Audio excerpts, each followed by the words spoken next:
जी बाड़ेब सुरक्षा जी माड़ खाइब दंड विधान पुलिस प्रशासन से माने राज्य सरकार कथारे परिचालित होउछन्ति अर्थात जी बाड़ेब सुरक्षा जी माड़ खाइब दंड विधान वर्तमान ओडिशा सरकार नीति परिणत होइछि।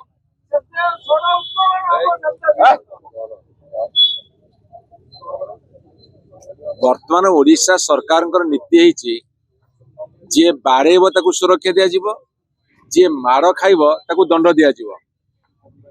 ये वर्तमान ओडिशा भारतीय जनता पार्टी सरकार नीति और आदर्श प्रथम कथा।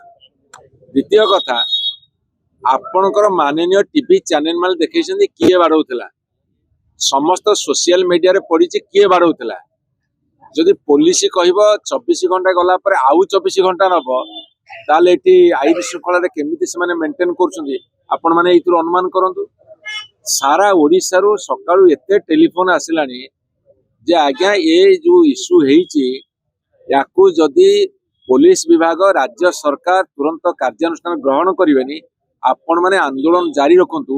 ये ओडिशा वासी आम परिवर्तन चाप साधारण जनता भीतरतस्त महिला माने असुरक्षित एवं समस्त मन रे गोटे भय सृष्टि होची जे आमे समाज रे चलिबु केमिति। वर्तमान भारतीय जनता पार्टी सरकार जो शासन करछे मु आपन को विनीत निवेदन करिवे एमाने जो 24 घंटा समय नउछंती अर्थात एमाने कुंभकर्ण निद्रा रे सोइछंती एमाने अपेक्षा करिसेंती तांकर पॉलिटिकल बॉस तांको कोन निर्देश देबे एवं जदि निर्देशटा आईन अनुसार न हबो ताले एमाने काहे कि अछंती एमाने कोन पे सरकारी चाकरी करछंती कोन पे वर्दी पिन्दिछंती कोन पे शपथ नैतिले आईन श्रृंखला को रक्षा करिया पई एमाने ता विवेक को पचारंतु।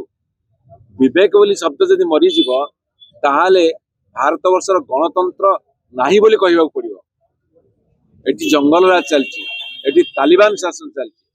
ए जंगल राज तालिबान शासन विरुद्ध रे ए तीव्र जन आंदोलन आपन को विनीत निवेदन करिवे ओडिशा वासी जो चाप अछि ए जो पुलिस विभाग ए सरकार तुरंत तुरंत संध्या सुधा कार्यानुष्ठान नियंतु नले शीत काकर रे पड़ी रहिबो एटु उठिबो।